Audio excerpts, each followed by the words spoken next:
എന്തോ ഒരു മെസ്സേജ് വന്നല്ലോ, ബ്യൂട്ടിഫുള്ളാ. ഇവക്കാരാ ഈ ബ്യൂട്ടിഫുൾ അയക്കുന്നേ? അത് ചോദിച്ചിട്ട് തന്നെ കാര്യമാണല്ലോ.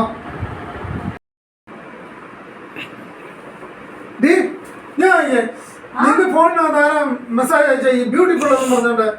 ബ്യൂട്ടിഫുൾ എന്റെ ആരെന്റെ ഫോണ് ഞാൻ അവിടെ കുത്തിയിട്ടേക്കുവല്ലായിരുന്നോ? ആരാ എടുത്തത്? ഞാനാ എടുത്തത്.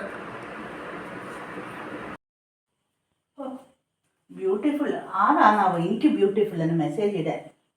എന്തൊക്കെയാണോ അങ്ങനെ പറയുന്നത്? ഞാനതാ പറഞ്ഞ. നിങ്ങൾ എപ്പോഴാ ഈ മെസ്സേജ് കണ്ടത്? ഞാൻ അന്നേരം ഇങ്ങോട്ട് വന്ന് നോക്കിയപ്പോ ഇത് കണ്ട് ഞാൻ അതാ ഊരിക്കൊണ്ട് വന്നേ. നീ ഫോൺ എന്റെ ചാർജ് ഊരിയായിരുന്നു നിങ്ങള്? പിന്നെ അല്ലാണ്ട് അന്നേരല്ലേ ഈ മെസ്സേജ് കണ്ടത്? അതെ. ഇത് ബ്യൂട്ടിഫുൾ എന്നല്ലായിരുന്നു ഉള്ളത്, പിന്നെ ബാറ്ററി ഫുള്ളായിരുന്നു. ബാറ്ററി ഫുള്ളാ? പിന്നല്ലാണ്ട് ബ്യൂട്ടിഫുള്ളോ? മെസ്സേജ് നേരെ ചൊവ്വേ വായിക്കാൻ പോലും അറിയത്തില്ല. അത് നോക്കാണ്ട് വന്ന് എന്റെ മുടിക്കും പിടിച്ച് അങ്ങ് ദേഷ്യപ്പെട്ടോളുക അല്ലേ? ഇപ്പൊ നിങ്ങൾക്ക് ഞാൻ തരാം.